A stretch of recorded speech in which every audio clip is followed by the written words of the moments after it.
J'accueille Vincent, tout bronzé, tout reposé. Ça va bien? Bonjour Damien, ça va et vous? Ouais, parfait. Bonjour Vincent. Allez, ce matin, on va s'intéresser, donc, vous l'avez compris, aux accidents qui peuvent survenir avec un préservatif. Et oui, évidemment, ça arrive.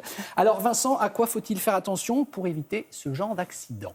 Alors en fait, pour éviter ce genre d'accidents qui peuvent arriver assez régulièrement, enfin régulièrement, modérément, mais ça arrive, il faut vraiment faire attention lors de l'achat à la date de péremption du préservatif, la présence de la norme CE et NF qui assure qu'il y a eu des tests de fiabilité.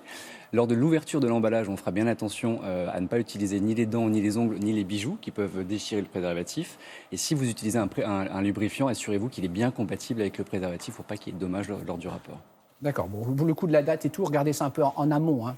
N'attendez pas le dernier Lors de moment. l'achat, lors de l'achat. On est d'accord, Non, lors de parce que ça peut un peu casser l'ambiance. Non, On est à d'accord. l'achat.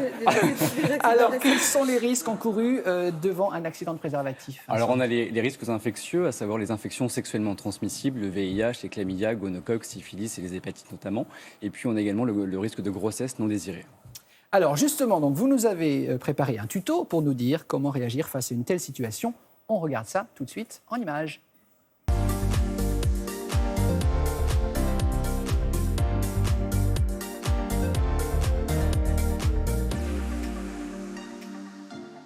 C'est les vacances, l'été est propice aux siestes chaleureuses, à l'amour et dans ce cas, le préservatif est notre meilleur allié. Mais parfois, il y a un accident de parcours. Il craque, voire se fait la malle. Vous l'avez compris, dans ce cas, il y a un risque de grossesse non désirée ou de contracter une infection sexuellement transmissible, une IST.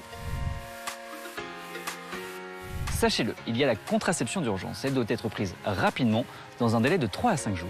Il y a la pilule du lendemain qui permet de bloquer ou retarder l'ovulation. Elle est disponible entre autres en pharmacie, sans prescription médicale et elle est même gratuite pour les mineurs. Il y a aussi le stérilet au cuivre. C'est d'ailleurs la méthode de contraception d'urgence la plus efficace. Contrairement aux idées reçues, il n'est pas nécessaire d'avoir eu des enfants pour l'utiliser.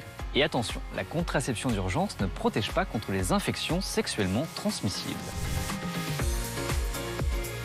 En cas de mésaventure, demandez à votre partenaire s'il a déjà fait des tests de dépistage des IST ou encore s'il a des comportements sexuels à risque.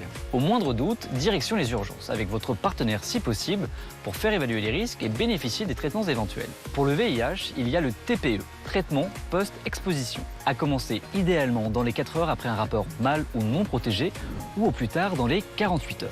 Il vise à détruire le virus avant qu'il ne se développe dans l'organisme. Plus le traitement est pris tôt, plus il a des chances de réussir.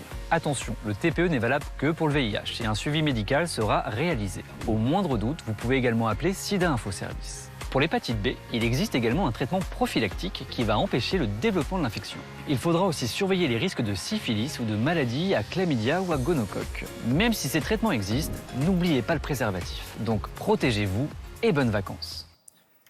Ah oui, bonnes vacances, parce qu'il y a encore des chanceux en vacances, évidemment, hein, bien sûr. Alors, si on ne devait retenir qu'une seule info de ce tuto, Vincent, c'est quoi? C'est qu'en cas d'accident de préservatif, il faut consulter très vite. Exactement, il faut vraiment consulter les urgences rapidement ou demander conseil. Carrément les urgences. Ouais, pour avoir le traitement rapidement ou consulter son médecin généraliste. Alors, c'est vrai que pour la grossesse non désirée, on pourrait aller directement en pharmacie, mais il arrive encore régulièrement d'avoir des patients qui viennent au cabinet et qui disent avoir eu un rapport non protégé ou avoir un accident de préservatif il y a 15 jours et ne savaient même pas qu'il y avait des traitements d'urgence.